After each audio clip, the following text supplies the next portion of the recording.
America में 46वें राष्ट्रपति के तौर पर जो बाइडेन अमेरिका के अगले राष्ट्रपति तो बन गए, उन्होंने कार्यकाल भी संभाल लिया।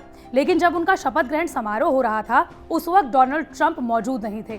डोनाल्ड ट्रंप की मौजूदगी इसलिए महत्वपूर्ण थी क्योंकि आपने देखा होगा कि अमेरिका के हर राष्ट्रपति के साथ साथ एक ब्लैक ब्रीफकेस घूमता है, जिसे कि न्यूक्लियर फुटबॉल कहते हैं। दरअसल इसमें परमाणु हमले का पास कोड रहता है।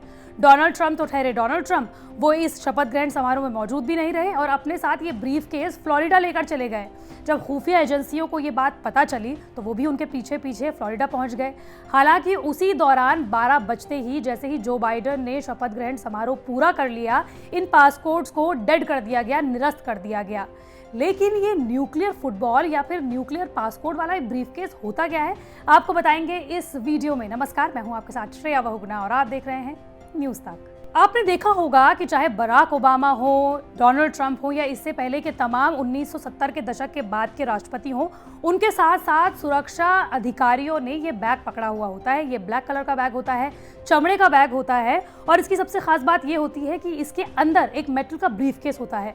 उसमें कई ऐसी डिवाइसेस होती हैं जो न्यूक्लियर हमले का मैसेज पहुंचाने के लिए बहुत ज़रूरी होते हैं। इसमें इमरजेंसी कम्युनिकेशन टूल्स होते हैं जिसकी मदद से अमेरिका के प्रेसिडेंट कहीं से भी बात कर सकते हैं और इसके अलावा इसमें लगे कम्युनिकेशन सिस्टम की वजह से राष्ट्रपति सीधे पेंटागन से राबता कर सकते हैं। आपको बता दें कि इसमें एक छोटा सा एंटीना आपने जरूर देखा होगा, जिसके जरिए राष्ट्रपति चाहे बंकर के अंदर भी मौजूद हो, वो वहां से भी परमाणु हमले का संदेश पेंटागन यानी कि वहां के रक्षा मंत्रालय को पहुंचा सकते हैं।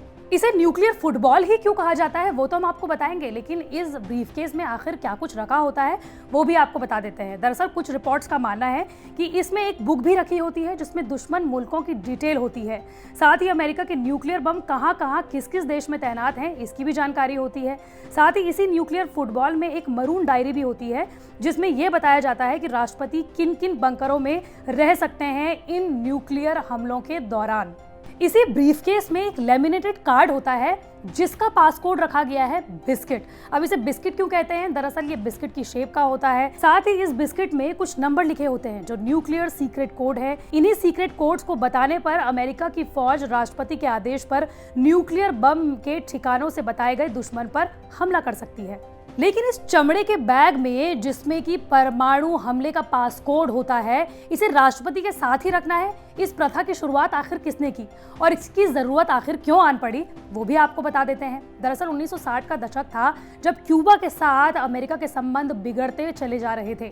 उसी वक्त क्यूबा ने एक ऐसा हमला किया जिसके बाद से जॉन एफ कैनेडी, जो उस वक्त अमेरिका के राष्ट्रपति थे, वो काफी डर महसूस कर रहे थे। तब उसके बाद उन्होंने रक्षा मंत्रालय के साथ संपर्क साधते हुए कहा कि एक ऐसा बैग होना चाहिए जो हर वक्त अमेरिका के राष्ट्रपति के पास हो, ताकि अगर कोई भी राष्ट्रपति ये चाहे कि किसी भी देश में परमाणु हमला करना है तो वो कर सके। लेकिन इसका नाम न्यूक्लियर फुटबॉल ही क्यों रखा, इसकी स्टोरी भी बहुत इंटरेस्टिंग है। दरअसल जॉन एफ कैनेडी से पहले जो राष्ट्रपति थे उनका नाम था आइजनहावर और आइजनहावर के समय पर एक परमाणु युद्ध की योजनाएं बनाई गई थी जिसका नाम रखा गया था kick drop. Kick drop football का ही एक शब्द होता है। जब फुटबॉल खेला जाता है उस वक्त किक ड्रॉप का इस्तेमाल बहुत होता है और यही वजह है कि फुटबॉल इसका नाम रख दिया गया।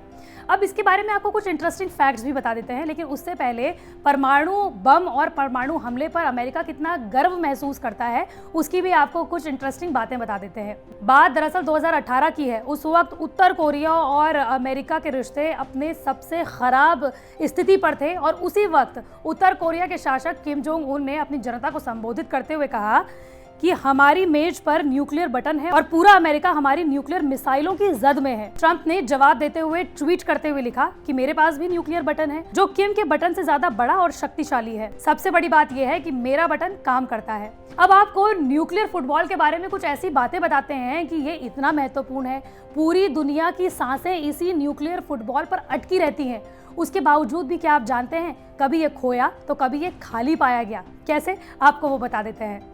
दरअसल बात है 1970 के दशक की। साल 1975 का समय था जब जेराल्ड फोर्ड के कार्यकाल के दौरान फुटबॉल एयरफोर्स वन में ही छूट गया। अब बात करते हैं 1977 की। जिमी कार्टर उस वक्त अमेरिका के राष्ट्रपति थे।